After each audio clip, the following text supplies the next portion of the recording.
감사합니다. 오늘도 인어프 처치 주일 예배 오신 여러분들을 주님의 이름으로 환영하고 축복합니다. 우리 옆에 사람과 함께 인사하겠습니다. 반갑습니다. 잘 오셨습니다. 네, 오늘도 하나님의 은혜 가운데 또 우리에게 말씀하여 주시고 또 그 말씀 앞에 믿음으로 반응하는 저와 여러분 되기를 주님의 이름으로 축복합니다.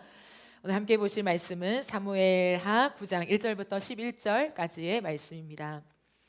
사무엘하 9장 1절부터 11절까지의 말씀입니다. 우리 합독하겠습니다.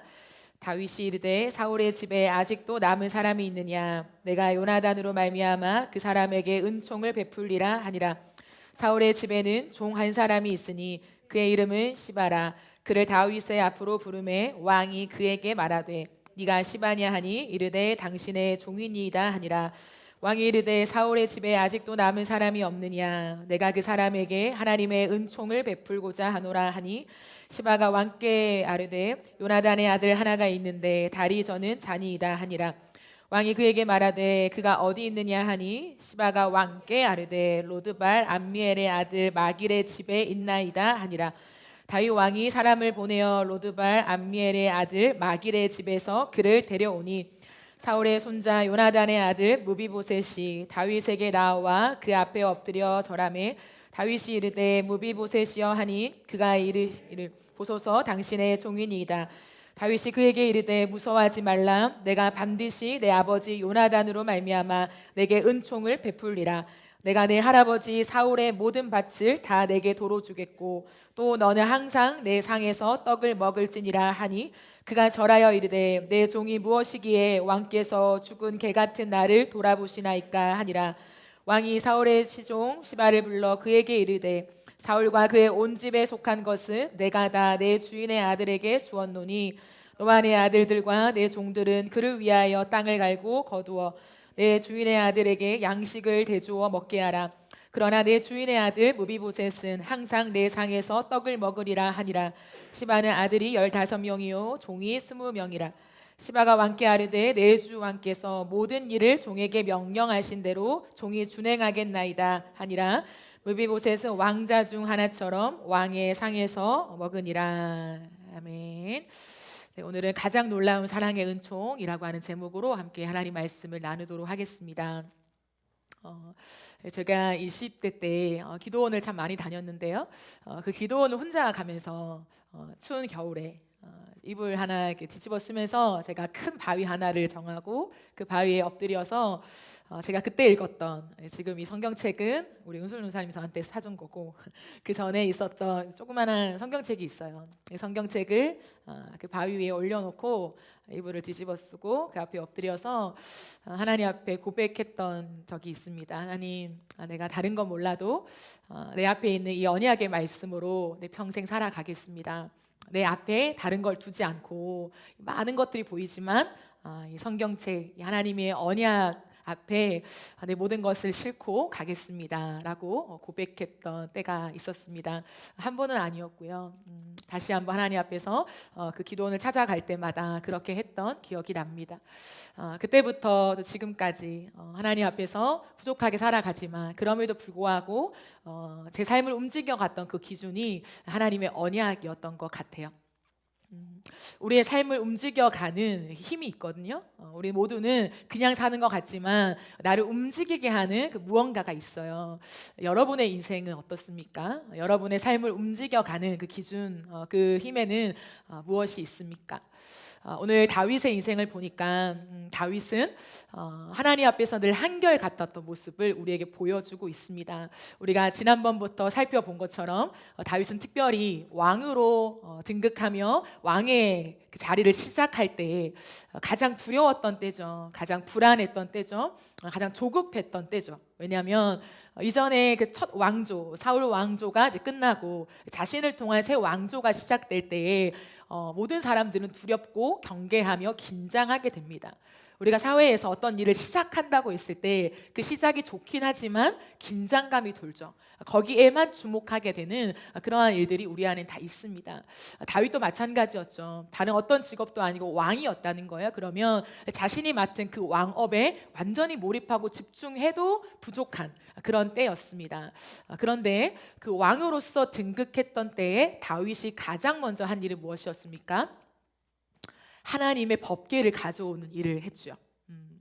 뿐만 아니라 하나님의 은혜로 말미암아서 수많은 전쟁을 하고 그 전쟁에서 승리를 한 다음에 평안했을 때에 그때 다윗이 한 일이 무엇이었습니까? 그는 하나님의 집을 지어드리고 싶었어요.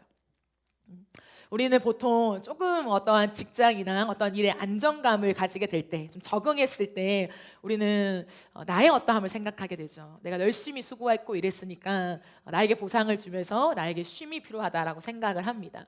그런데 다윗은요, 왕으로서 평안했을 때에 그가 하나님 앞에서 생각했던 것은 하나님을 위하여 집을 지어드리고 싶었어요. 뿐만 아니라 왕으로서 계속되는 전쟁이 또 일어나고 또 승리하면서 우리가 지난주에 살펴본 것처럼 어디를 가든 하나님이 다 이기게 하셨을 때, 이것은 다른 말로 하면 왕위가 견고해졌다라고 할 수 있죠. 이제 쉽게 왕위가 흔들릴 정도는 아니라는 거예요. 그런 견고한 즈음에 다윗이 가장 먼저 생각했던 것이 무엇이냐면 오늘 본문의 내용이에요. 그것은 뭐냐면 하나님이 맺어준 관계를 기억하는 것이었습니다. 그리고 하나님이 맺어주신 그 관계를 지켜나가는 일, 이것이 다윗이 가장 먼저 했던 일이라고 할 수 있습니다. 이처럼 다윗은요, 모든 순간에 완벽할 수는 없겠죠. 하지만 자신의 인생의 큰 줄기들을 가져갔을 때 다윗을 움직이게 만든 것이 무엇이냐? 언제나 하나님과의 관계요, 하나님의 언약이었다라고 하는 것입니다. 그의 결정은 항상 하나님으로부터 시작되었어요. 여러분은 어떠십니까? 여러분의 인생의 결정을 누구로부터 시작하고 계십니까? 그리고 여러분의 앞에 무엇이 두어지고 있습니까? 하나님의 언약으로 움직여가는 사람, 이 사람을 하나님은 기뻐하세요. 그래서 하나님은 그런 다윗의 심장을 기뻐하셨습니다. 다윗은 이 본문에서 하나님이 맺어주신 그 언약 관계를 지켜가는데요. 오늘 본문 1절에 보면 다윗이 이르되 사울의 집에 아직도 남은 사람이 있느냐? 내가 요나단으로 말미암아 그 사람에게 은총을 베풀리라. 다윗은 자신의 왕위가 견고해졌을 즈음에 누군가를 찾아내요. 누구를 찾아내냐면 사울 집안에 아직도 남은 사람이 있냐라는 거예요. 이 말은 뭐냐면 사울의 집안에 많은 사람들이 죽고요, 이제는 정말 소수가 남았을지도 모르는, 그런데 다윗은 그 중에서도 혹시나 누군가가 남아 있을까 봐 그 남은 자를 찾아 나섭니다. 왜일까요? 요나단과의 언약 때문이었어요. 우리는 사무엘상 20장에서 요나단과 다윗의 언약을 확인할 수 있는데요. 42절에 보면 요나단이 다윗에게 이르되 평안히 가라. 우리 두 사람이 여호와의 이름으로 맹세하여 이르기를 여호와께서 영원히 나와 너 사이에 계시고 내 자손과 내 자손 사이에 계시리라. 우리가 살펴본 것처럼 요나단과 다윗은 하나님이 맺어주신 관계 안에서 사랑하죠. 그러면서 그 두 사람이 마지막에 헤어질 때쯤에 하나님 앞에서 언약을 합니다. 근데 여호와의 이름으로 맹세하면서 여호와께서 영원히 너와 나 사이에 계시고 너의 자손과 내 자손 사이에 계신다라고 하는 그 언약을 맺어갑니다. 그러므로 이것은 단순히 정치적 거래는 아니었어요. 흔히 요나단이 왕자였잖아요. 그러니까 왕조, 그 왕권을 알면서 이 정치적인 수를 읽어가면서 내가 지금 너를 보호해 줄 테니 너도 왕이 됐을 때 나를 좀 보호해줘. 내 자손들, 내 아이들을 좀 기억해줘 라고 하는 기브 앤 테이크 형식의 그러한 거래를 말하는 것이 아니었습니다. 계약은, 거래는 항상 유익에 기초하죠. 나의 유익, 너의 유익, 우리의 유익. 서로가 유익이 되는 범위 안에서 계약을 하고 거래를 합니다. 약속이라는 걸 하죠. 그러나 언약은 좀 달라요. 언약은 나의 유익 때문에 하는 것이 아니라 관계로 하는 거죠. 언약의 기초는 관계에 있습니다. 다윗과 요나단 사이에는 유익이 아니라 사랑이 있었어요. 나의 유익을 위해서 다윗을 사용하는 것이 아니라 두 사람 사이에는 사랑이 있었어요. 그리고 그 관계 한가운데는 하나님이 계셨습니다. 그러므로 요나단은 지금 죽고 없어요. 요나단은 전쟁에 나가서 싸우다가 이미 죽고 난 후입니다. 다윗만 있어요. 그런데 다윗은 여전히 하나님 앞에서 요나단과의 언약을 기억해요. 기억할 뿐만 아니라 그 언약이 지금도 유효하다라는 것을 믿고 있습니다. 요나단과 자신을 맺어주신 하나님을 기억하고 있기 때문이죠. 단순히 요나단과 나와의 관계, 이 언약, 이 사랑이 끝이라면 요나단이 죽으면요, 모든 언약은 거기서 끝이 났었을 거예요. 그러나 다윗은요, 요나단과의 언약 이전에 그 언약 위에 하나님이 계셨음을 믿고 있었습니다. 그래서 요나단은 죽었지만 요나단과의 언약을 여전히 기억하고 그 언약을 지키기 위해서 사람을 시켜서 그 사람을 찾아오게 만드는 거죠. 그럼 우리가 생각해 볼 때 사울의 집안은 누구입니까? 다윗의 입장에서 봤을 때 사울의 집안은 원수의 집안이죠. 적이란 말이에요. 근데 고대 근동의 왕조 교체는 굉장히 잔혹했습니다. 왜냐하면 이전 왕조의 씨를 다 말라버리는 거예요. 내가 그 이전 왕조의 사람을 살려놓으면 마치 집안에 호랑이를 키우는 것과 같다라는 생각이 있었기 때문에 그 반역의 가능성을 모두 배제하고자 이전 왕조의 사람들을 다 척결하는 그런 분위기가 있었습니다. 그런데 다윗은요, 사울 왕, 그것도 초대 왕이었던 사울 왕 집안의 사람을 불러들이면서 남은 사람이 있냐라고 묻죠. 이것은 복수의 질문이 아니라 은총을 위한 질문이었습니다. 다윗은 1절에서 그가 왜 사울 집안의 남은 자를 찾는지를 밝히고 있죠. 요나단으로 말미암아 내가 그 사람에게 은총을 베풀리라 라고 이야기하고 있습니다. 그리고 요나단의 아들 무비보셋을 찾아내죠. 사무엘 4장 4절에 보면 사울과 요나단이 죽었어요. 사울과 요나단이 전쟁에 나가서 죽는데 죽었다는 소식을 듣고 유모가 무비보셋을 안고 도망갑니다. 도망가는 중에 무비보셋을 떨어뜨려요. 그래서 그때 두 다리를 절었다라고 되어 있습니다. 그러니까 무비보셋 입장에서 보면 그가 대략 5살쯤 되었다라고 하거든요.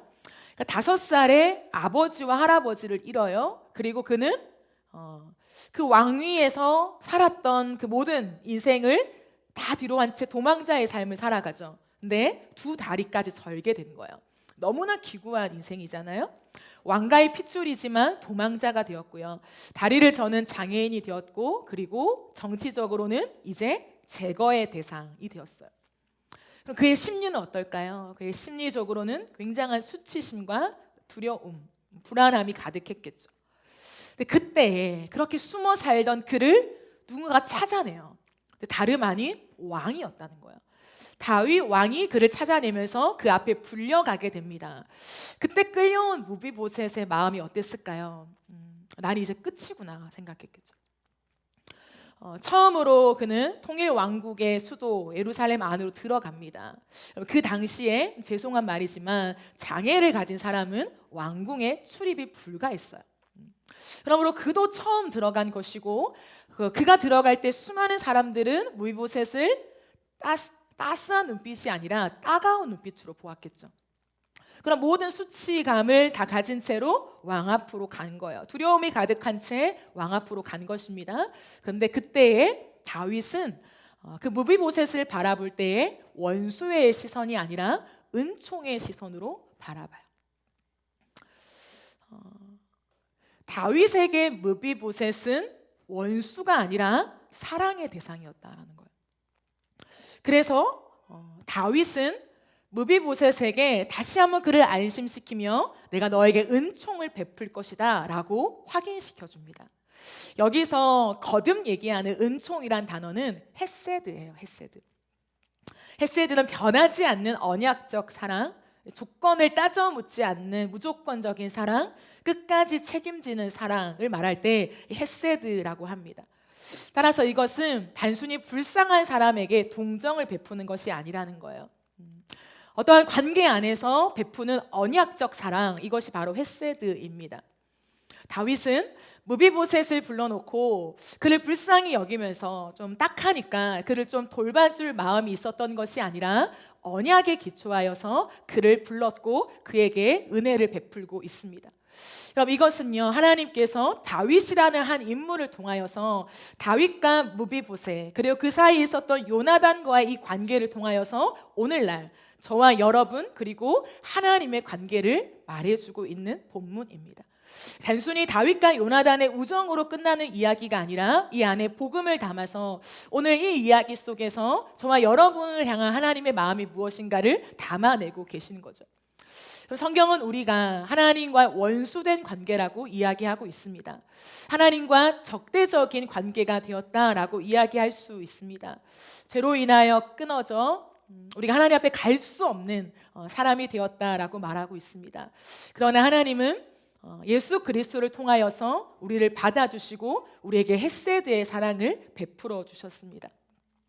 그럼 다윗은 무비보셋을 불렀죠. 그리고 무비보셋을 바라볼 때에 무비보셋 안에 있는 요나단을 보고 있었어요. 무비보셋하고의 직접적인 언약이 아니라 이미 죽었지만 요나단과의 언약을 통해서 그에게 은혜를 베풀고 있는 거잖아요. 그럼 이것은 하나님의 마음을 우리에게 보여주고 있는 것입니다. 하나님이 오늘도 저와 여러분을 바라보실 때 그냥 하나님과 우리의 1대1의 독대만이 아니라 그 사이에 예수 그리스도를 보고 계세요. 이것이 복음이라는 거예요. 우리의 어떠함 때문에 우리의 어떠한 자격이나 아니면 우리를 너무 측은하게 여기셔서 단순히 그 하나님의 동정 때문이 아니라 하나님이 우리를 바라보실 때에 우리에게 언약이 있는데 그 언약에는 예수 그리스도가 계시다라는 거예요. 그러므로 우리를 죄인의 시선이 아니라 하나님의 사랑의 시선으로 바라보고 계십니다. 오늘 이 말씀 속에서 다윗은요, 무비보셋 안에 있는 요나단을 봐요. 그리고 요나단에게 은총을 베풀기 시작하는데 그 은총을 두 가지로 우리가 함께 살펴보려고 합니다.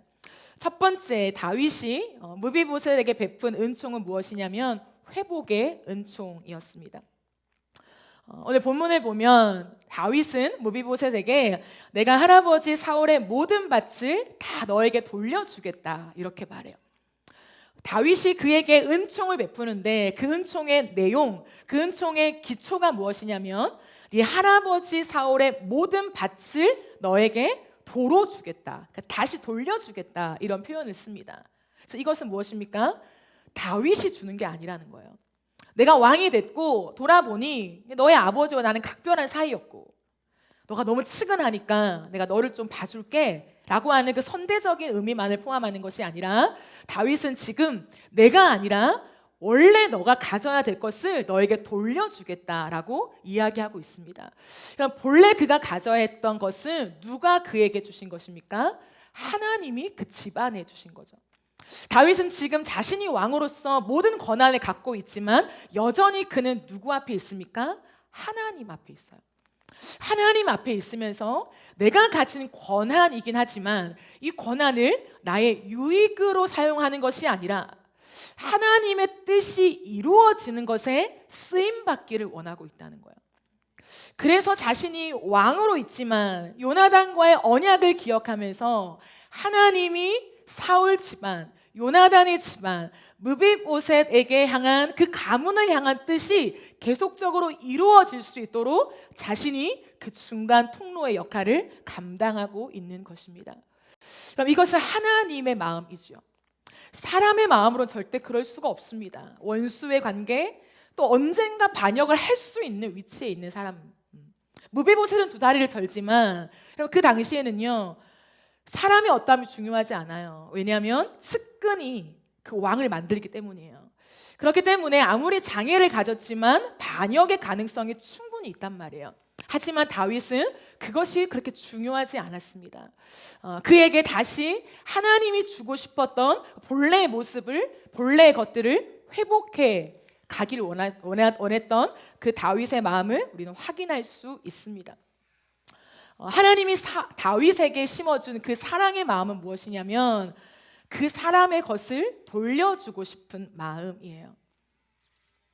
이것이 하나님의 사랑이죠.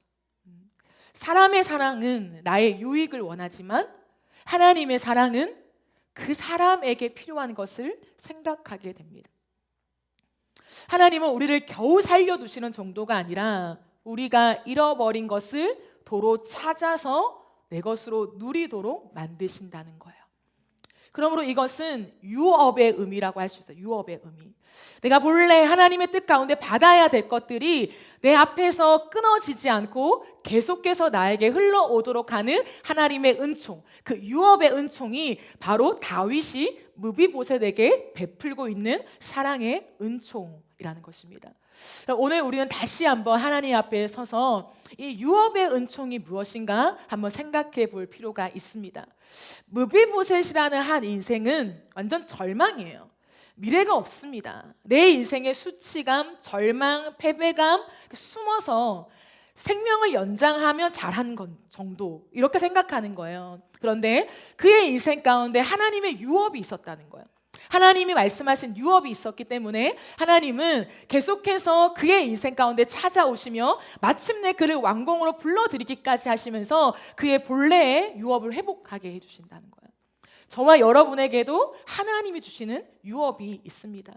여러분, 그것은 가장 먼저는 복음이겠죠.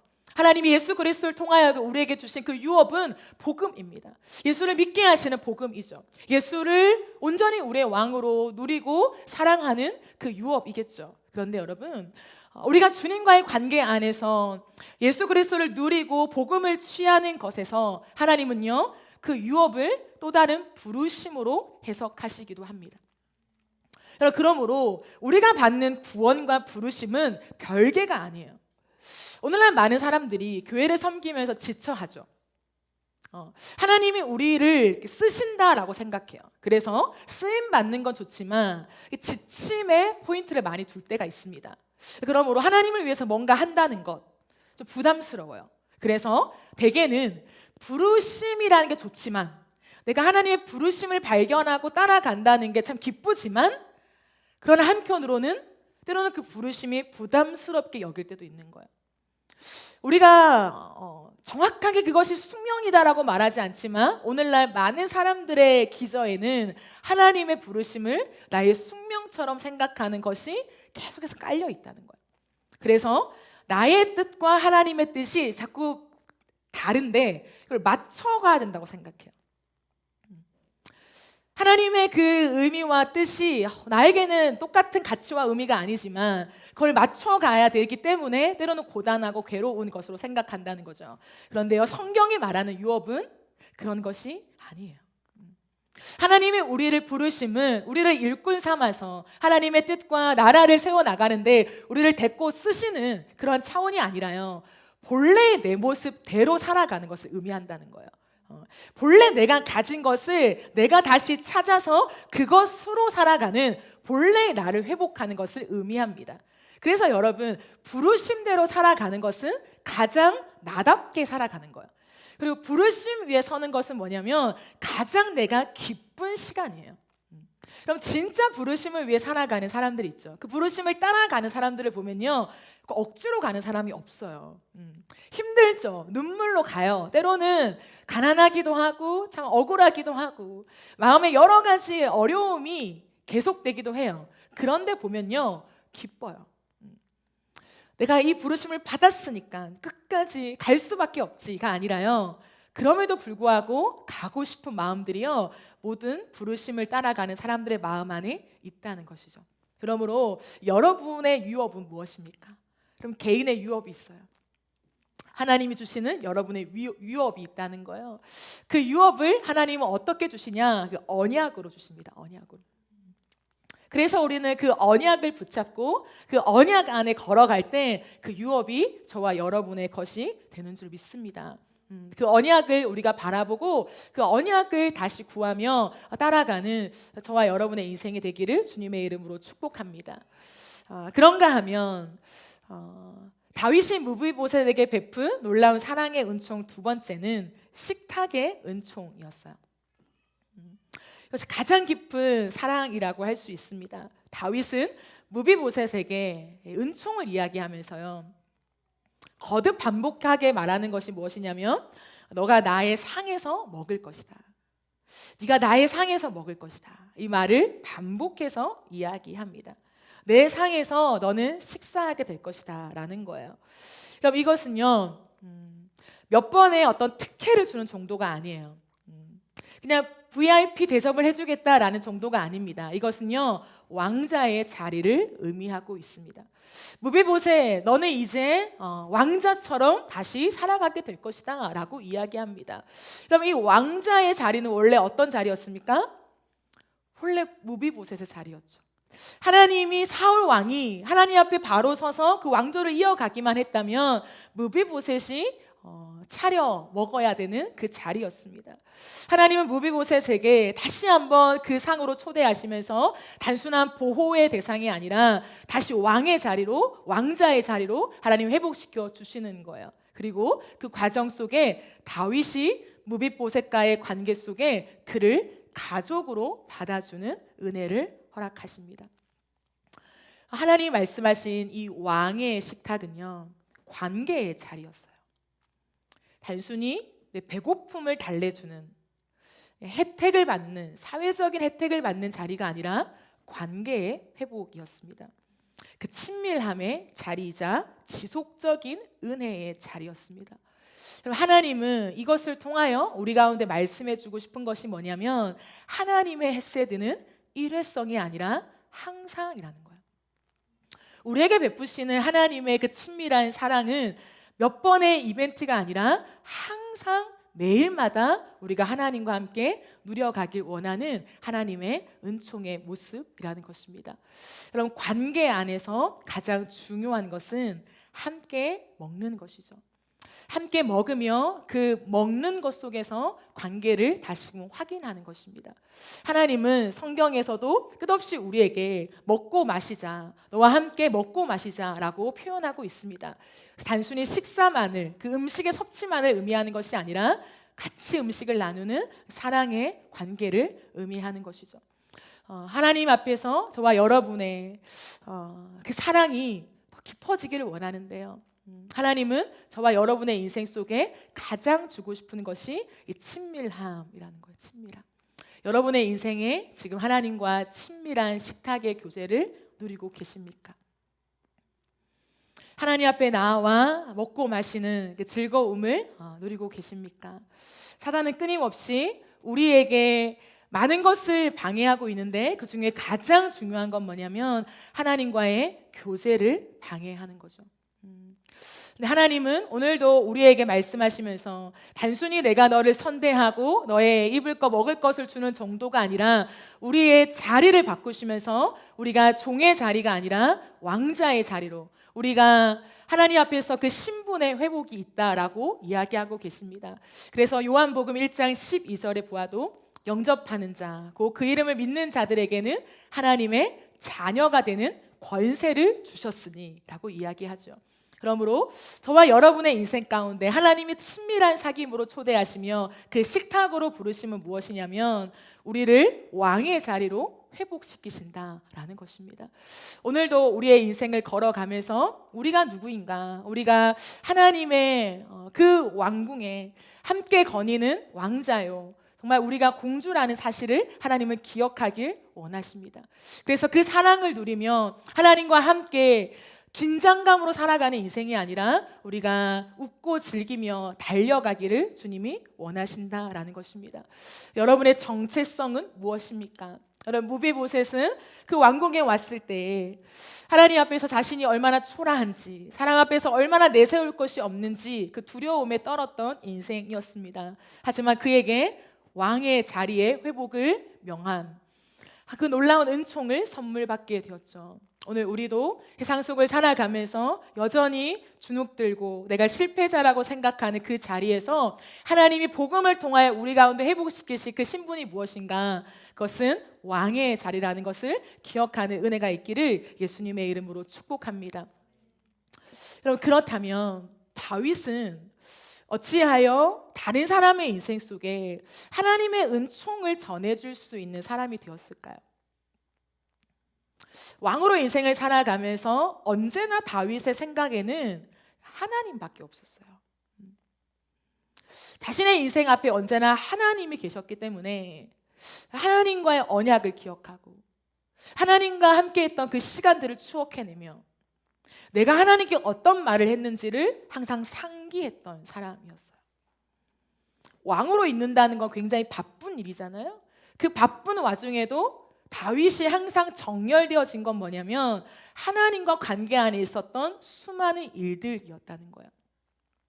그 속에서 다윗은요, 어찌하여 한 인생 속에서 단순한 호의를 베푸는 것을 넘어서 하나님이 그에게 말씀하시는 그 유업을 회복시키시고 신분을 회복시키시는 그 은총을 베풀 수 있었는가라고 했을 때에 무비보셋의 고백이 다윗의 고백이었기 때문이에요.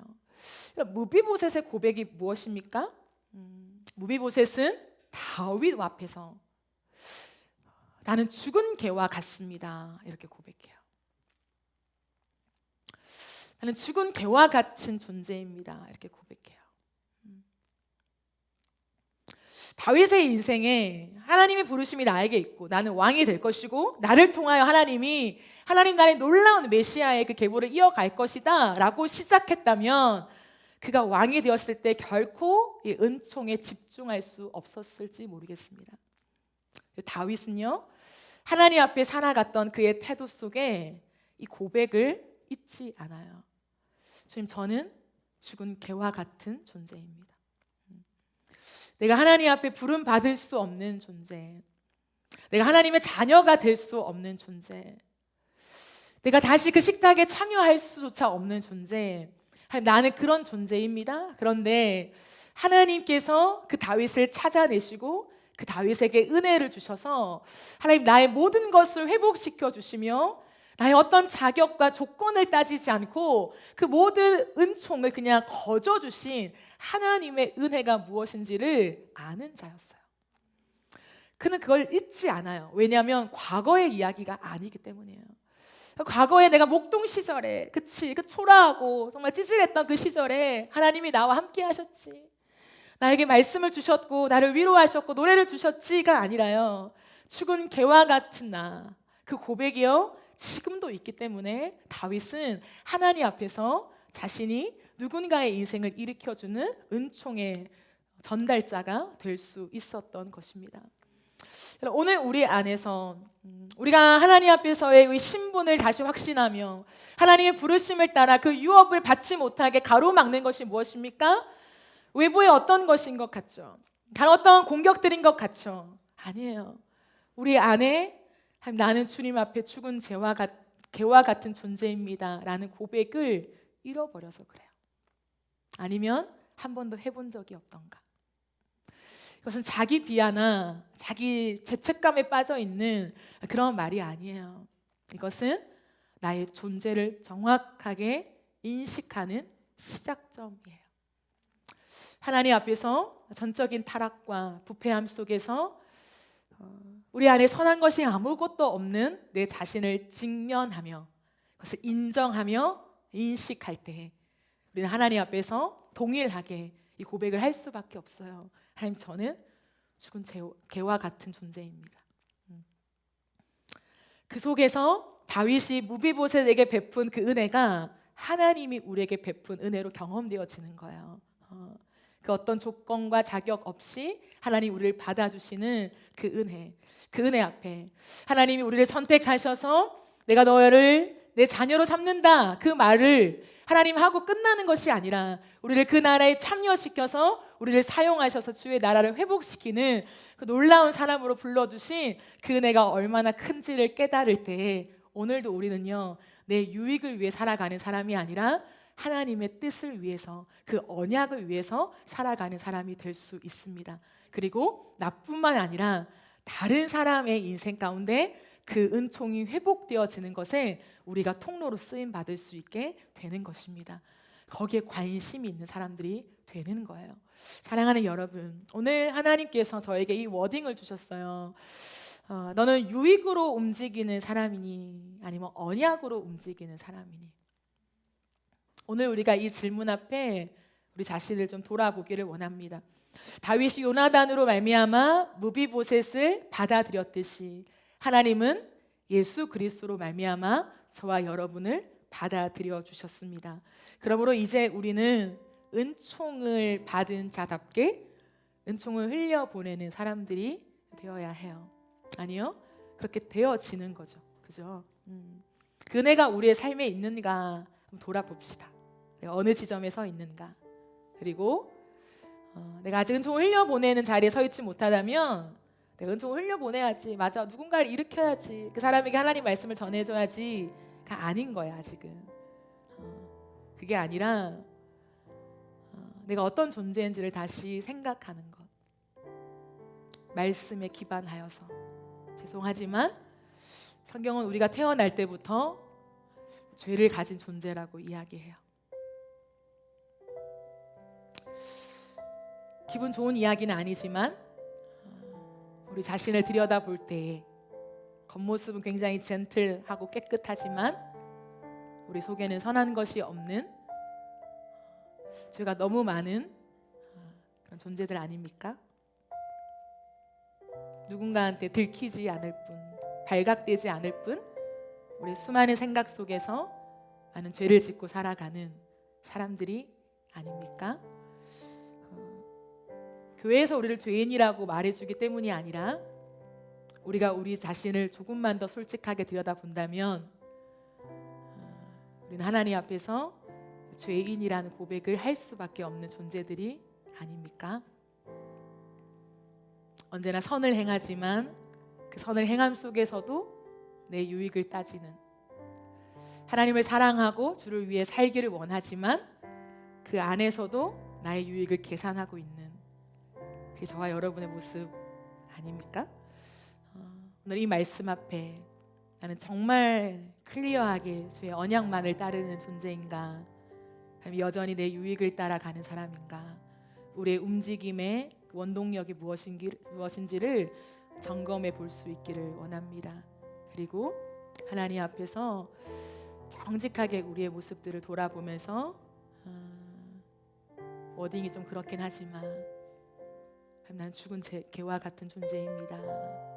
이 무비보셋의 고백이 우리의 고백되어질 때에 하나님이 우리의 모든 것을 회복하시는, 기대도 안 했을 거예요. 하지만 모든 것을 다 돌려주시는, 욕심내지도 않았지만 본래의 그의 것이기 때문에 그에게 주신 것처럼 우리가 욕심내지 않아도 본래 하나님이 우리의 유업으로 주신 거라면 내 것이 될 수밖에 없어요. 이게 헤세드예요. 내가 열심히 해서 그 부르심을 이루는 게 아니라 하나님의 유업은 본래 우리의 것이라는 거예요. 누가 그것을 찾느냐 못 찾느냐, 그 싸움인 거예요. 누가 조금이라도 일찍 그것을 찾아서 남은 인생을 허송세월하지 않고 그 유업을 위해서, 부르심을 위해서 즐겁게 갈 것인가, 그 싸움이라고 생각합니다. 바라기는 저와 여러분이 다시 한번 주의 은혜 안에서 모든 것을 회복하시는 은총과 그 식탁의 사랑을 회복하는 은총이 다 여러분의 것으로 다 돌려져서 그 은혜로만 살아가는, 그래서 우리의 존재가 주로 인하여 나 같은 죄인을 살리신 하나님으로 인하여서만 언제 어느 때에도 즐거워하고 춤출 수 있는 그런 은혜가 있기를 예수님의 이름으로 축복합니다. 우리 이 시간 찬양하며 나아갈 때 하나님의 은혜로 우리 찬양 함께하면서 하나님의 은총을 기억하기를 원합니다.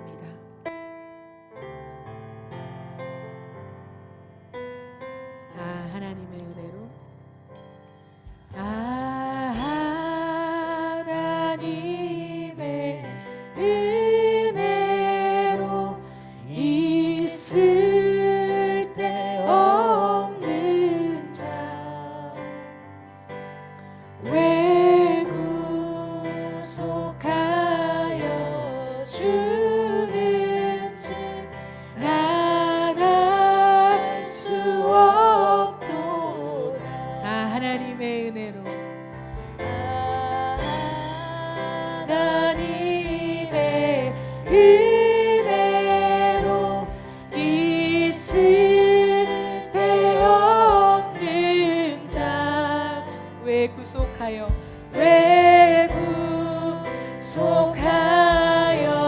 주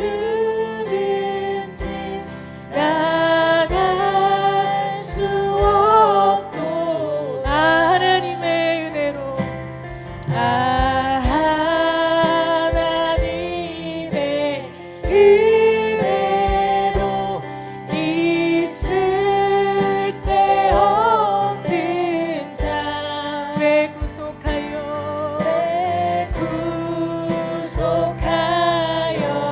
주는 지 난 알 수 없도다.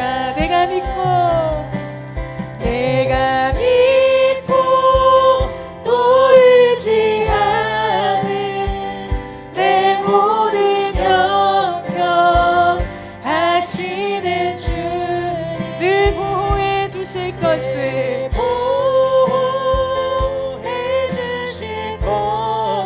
나는 확실히 아네 왜 내게 굳센 믿음 왜 내게 굳센 믿음 복음 주셔서 내 맘이 항상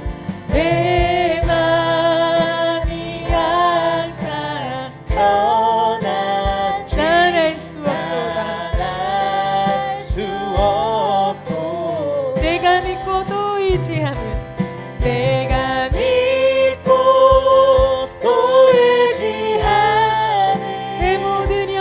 모든 형편 하시는 주님 늘 보호해 주실 것을 나는 확실히 아네 왜 내게 성령 주셔서 왜 내게 성령 주셔서 내 마음 감동해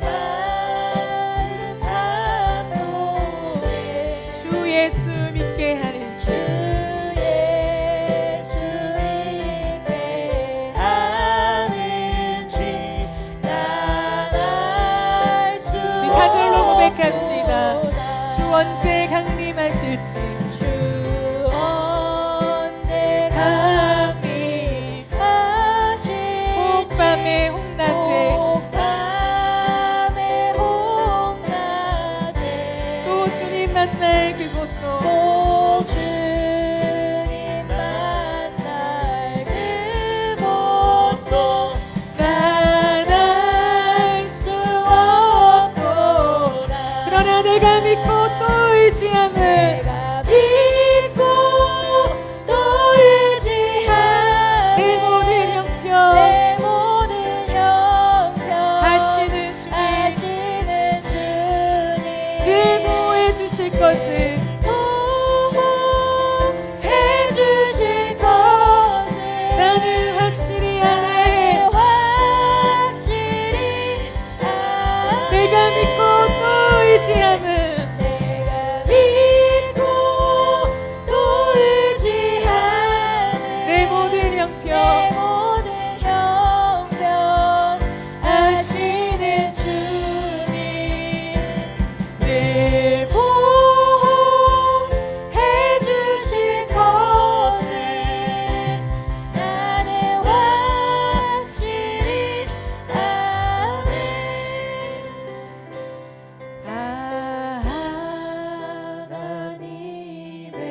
시간 기도하실 때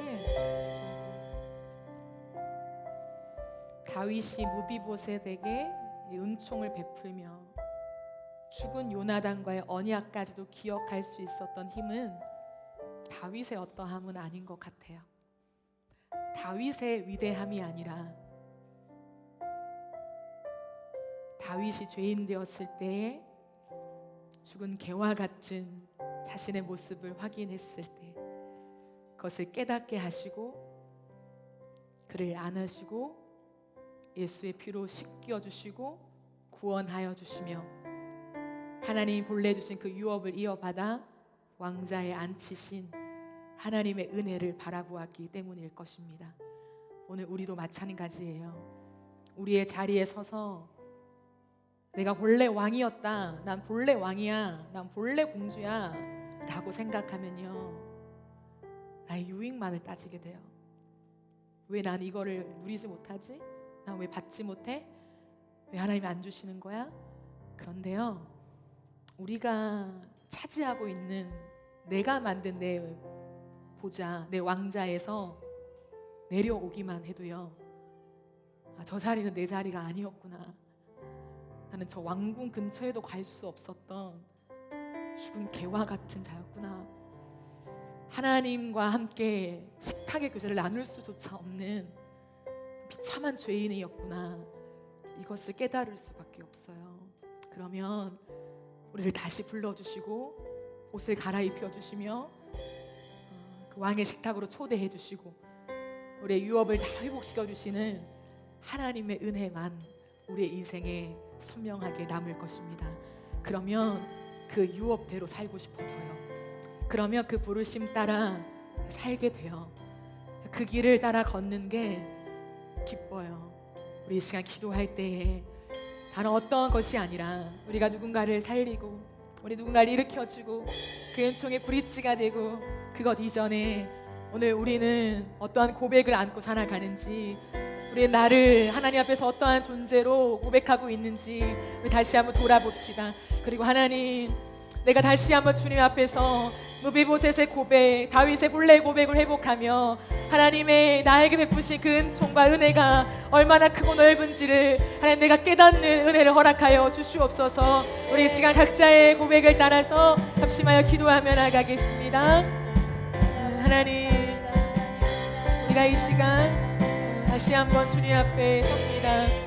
하나님, 우리가 하나님 앞에서 어떠한 자인지를 잊어버리며 내가 본래 왕인 것처럼, 내가 본래 대단한 사람인 것처럼, 내가 본래 하나님의 마땅한 은혜를, 그 사랑을 받아야 할 자인 것처럼 우리가 생각한다면 모든 것은 불평과 불만이며 하나님의 은혜는 온데간데 없겠죠. 내 이익을 위해서, 내가 누려야 할 것들을 위해서 우리가 갈 수밖에 없을 것입니다. 그러나 하나님 안에서 우리는 너무나 비참한 죄인이 아닙니까? 우리의 모습을 정직하게 들여다보면 우리가 너무나 이기적이고 너무나 비참한 죄인이 아닙니까? 하나님, 우리가 우리 안에 선한 것이 없음을 발견할 수밖에 없지 않습니까? 아니, 그 지점에서 하나님이 우리에게 베푸신 십자가의 은혜와 하나님 그리스도께서 우리에게 베푸신 하나님 그 은총이 무엇인지를 다시 한번 확인하게 하시고 그 은혜가 우리의 것이 될 수 있도록 주의 은혜를 더하여 주십시오. 하나님, 우리의 인생 가운데 하나님의 베푸시는 그 은혜가 전에 우리에게 은혜 되어지길 원하고 그 고백에서 하나님 떠나지 않게 하시고 하나님 베푸신 구원의 은혜로 인하여 살아갈 수밖에 없는 우리의 인생이 되게 하여 주시옵소서. 예 주님, 예 주님, 예 주님.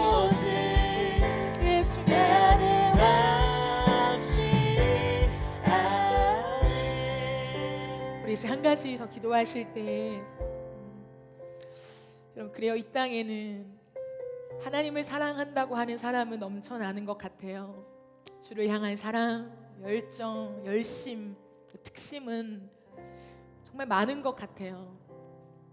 그런데요, 그래서 내 삶의 언약만을 따라 움직이는 사람은 그렇게 많은 것 같진 않아요.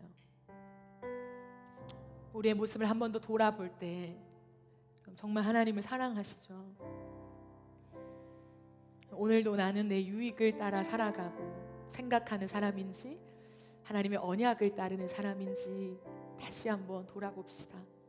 그리고 하나님이 우리 앞에 두신 그 언약, 그 십자가의 언약, 구원의 언약, 그리고 개인적으로 하나님이 우리에게 유업으로 주신 것들이 있는 사람들은 그 언약을 따라서만 하나님 우리가 걸어갈 수 있도록 함께하여 주시옵소서. 이 시대에 하나님은 그런 사람들을 찾지 않나 감히 생각해 봅니다. 하나님, 나의 어떠함보다 하나님이 우선인, 그게 내가 사라지는 것이 아니라 하나님으로 인하여 내가 살기 때문에, 하나님이 내 삶의 존재의 전부이시기 때문에 그 하나님을 따라 걷는 것이 나의 전부가 되는 그 사람으로 이 땅을 살게 하여 주십시오. 여러분 안에 걸어가야 될 그 길들을 위해서 우리 기도합시다.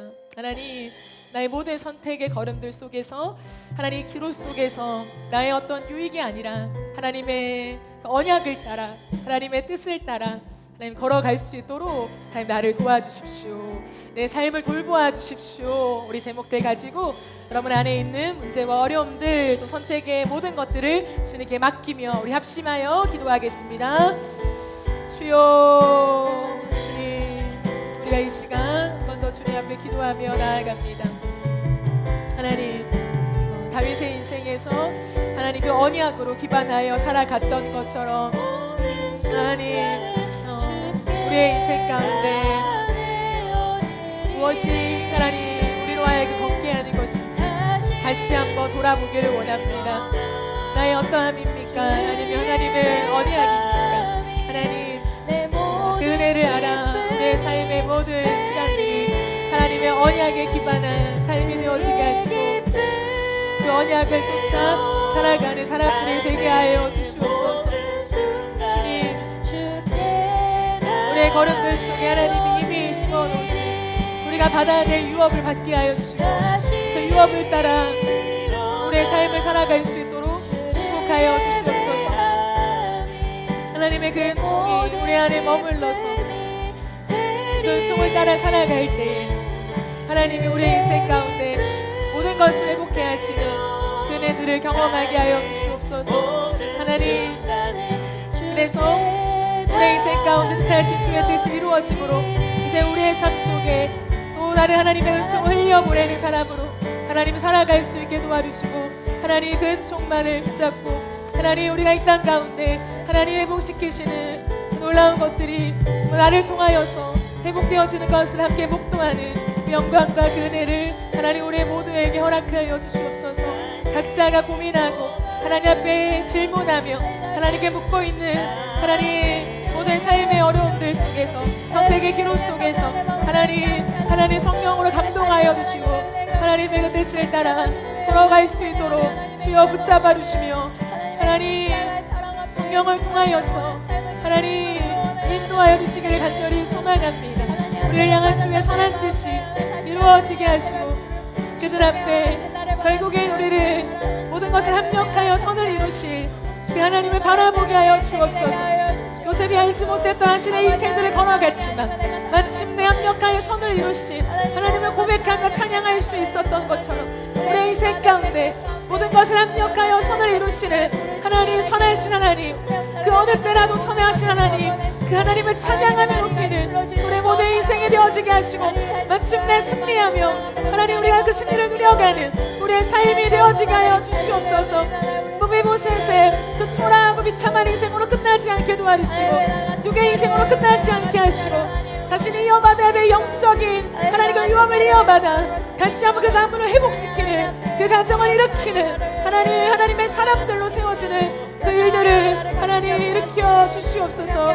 주님, 개인뿐만 아니라 가정마다 하나님 일으키실 그 유업들이 하나님 다시 회복되어지는 그런 은혜들이 있게 하여 주셔서 하나님 뜻심이 드러나고 나타날 수 있도록 주여 역사여 주시옵소서. 예 주님, 예 하나님, 예 하나님, 예 주님, 예 하나님.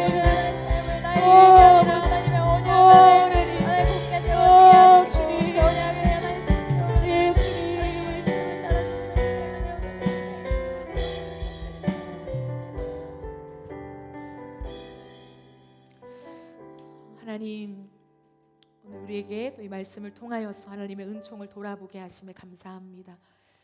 우리가 육으로 살지 않고 영으로 살기를 원합니다. 하나님의 뜻이 무엇인지를 알고 그 뜻 안에 살아갈 수 있게 도와주시고, 육으로 살며 무비보셋의 그 비참한 삶으로 마감되어진 인생이 아니라 다시 왕의 식탁으로 초대하여 주시는, 유업을 회복시켜 주시는 그 하나님의 은총이 우리의 삶에 있게 하여 주시옵소서. 무비보셋 한 사람을 통하여 사울의 왕과 그 사울의 집안을 하나님 다시금 회복하기 원하시는 그 하나님의 은혜가 우리의 인생에도 있게 하여 주시고, 우리를 통하여서 우리의 가정이 일어나고 우리 교회가 일어나는 놀라운 축복이 임하게 하여 주시옵소서. 우리의 유익을 따라 살지 않고 언약을 따라 살겠습니다. 이 시대 가운데 주의 부르심을 따라 온전히 걸어가는 우리가 되게 하여 주시고, 그럴 때에 개인뿐만 아니라 우리를 통하여서 그 하나님의 은총이 계속해서 흘러가는 하나님 그 통로의 역할들까지도 우리가 감당할 수 있도록 은혜를 더하여 주시옵소서. 그렇게 하실 주님 감사드리며 살아계신 예수님의 이름으로 기도합니다. 아멘.